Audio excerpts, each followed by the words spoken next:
¿Qué tal amigos y amigas? Mi nombre es Carlos Cruz, soy estudiante de periodismo de la Universidad Jaime Abasati Mesa. Hoy día vamos a comentar sobre los enfoques de la pobreza en el Perú, ¿no? Bueno, pese a su importancia y a su gravedad, no existe una teoría económica sobre la pobreza, ni siquiera teorías parciales. Algo debe andar mal en el trabajo de los científicos sociales. Sin embargo, hay que hablar sobre algunos de los enfoques de la pobreza definidos a través de muchos escritores. Por ejemplo, se define como un fenómeno o un enfoque de la pobreza activos de los pobres, una variante de la teoría del capital humano, que es popularizada por Becker en 1964 y que se ha extendido a la noción de capital social. Segundo enfoque, el reconocimiento de derechos o titularidades y capacidades, del autor A. Sen. Tercero, exclusión social, difundido por la OIT, que puede verse como la contraparte tanto de enfoque de activos, falta de activos, como el de los derechos, falta de reconocimiento de derechos. Y un cuarto enfoque es el enfoque estructural, que considera la pobreza como derivada de la estructura social de la economía, y en el que se inscriben los estudios sobre el impacto del ajuste y las reformas liberales sobre la pobreza. También hay que citar a otro de los autores que escribe, que es Ruggieri. En el año 2003, él propone 4 enfoques, 2 de los cuales son el de derecho y capacidades y el de la exclusión social. Consideran además otras 2 aproximaciones que no parecen ser enfoques comparables de los 2 señalados anteriormente, a los que proponemos, sino este autor trata de los denominados enfoques monetario y participativo.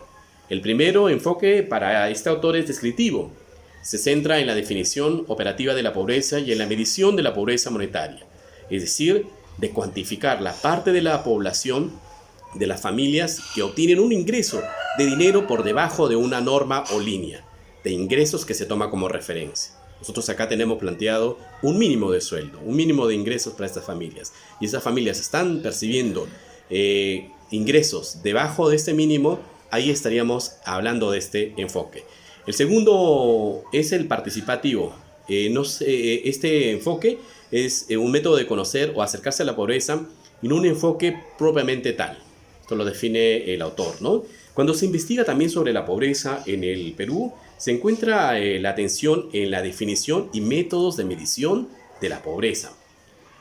¿Y cómo se mide la pobreza? Se mide a partir de los ingresos o gastos familiares o de las necesidades básicas insatisfechas, sobre la base de la medición y la ubicación geográfica de las familias pobres o la focalización. Se proponen y llevan a cabo programas de reducción de la pobreza. El diseño justamente de estos programas de reducción de la pobreza no toma en cuenta las causas o condiciones que hacen que la pobreza se reproduzca, ni tampoco cuál es la relación entre la pobreza y la estructura de la economía, ni entre la pobreza y la política macroeconómica. Para entender un poco las causas de la pobreza, resulta indispensable ubicar el fenómeno de la pobreza. La visión detrás de los programas o lucha contra la pobreza es que es necesario esperar que en largo plazo se invierta en educación y salud, o con las mayores oportunidades para los pobres. Se pueda aumentar la productividad del trabajo y así mejorar los ingresos y superar la pobreza. Esta visión tiene varias fallas, ¿no? Primero, no tiene en cuenta que para que aumenten las oportunidades para los pobres, no basta que mejore la calidad de la oferta de trabajo, sino que es necesario que aumenten las fuentes de demanda de trabajo asalariado de calidad. Hay que hablar respecto a algunas de las causas de la pobreza. María Barriga, una escritora, indica que no puede establecerse una sola causa para la pobreza, ¿no? La pobreza es un fenómeno para ella, que puede ser causado por miles de factores, ya sean naturales, políticos, sociales y entre otros.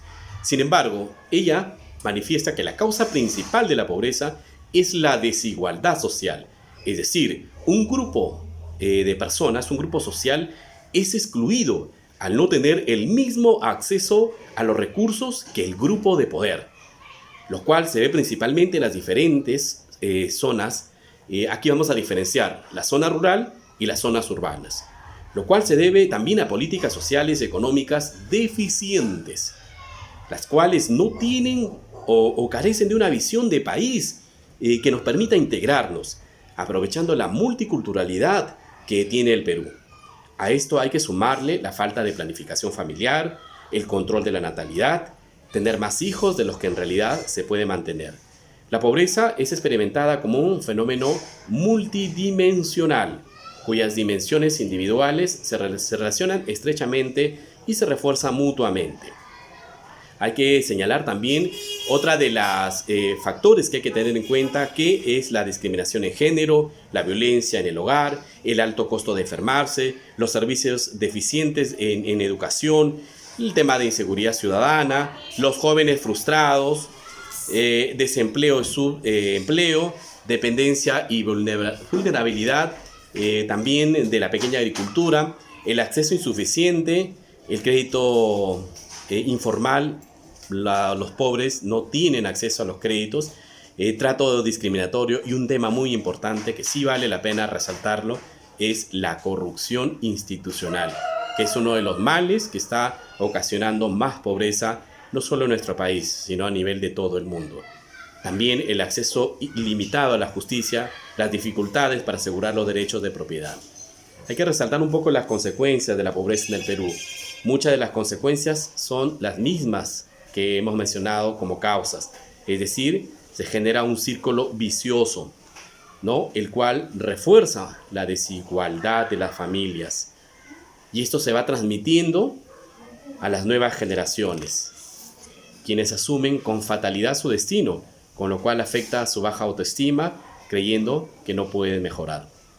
Los mismos pobres, en el análisis de su propia condición de sobrevivencia, la misma que se logró pues en bastantes investigaciones definirla, que hay más desventaja en la población rural.